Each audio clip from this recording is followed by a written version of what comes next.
Hello everyone, how are you doing? This is MD Tech here with another quick tutorial. In today's tutorial, I'm going to show you guys how to resolve if you're coming across an issue on Windows 10 where you are unable to connect to the network. So this should hopefully be a pretty straightforward process here, guys, and without further ado, let's go ahead and jump right into it. So all you have to do is just open up the start menu, type in network reset. Best result should come back with network reset. Go ahead and just open that up. Please take note of your Wi-Fi password before we reset, because once you click reset and our computer restarts, you will need to enter back in your Wi-Fi PIN.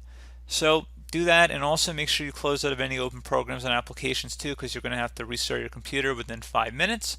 So once you have confirmed both of those, go ahead and select reset now.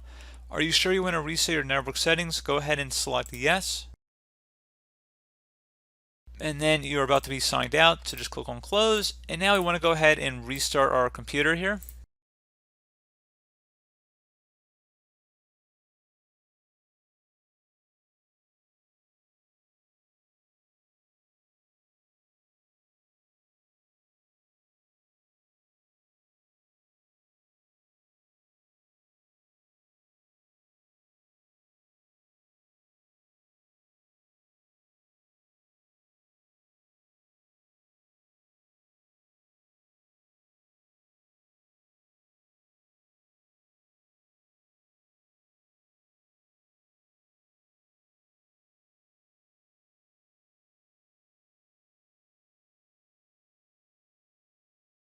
And there you go, guys. Now if you want to connect to or allow other PCs on your network to be discoverable, you can select yes, especially if you're doing file, folder, or printer sharing. Then you probably would select yes.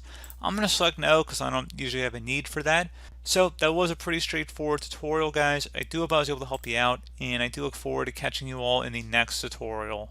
Goodbye.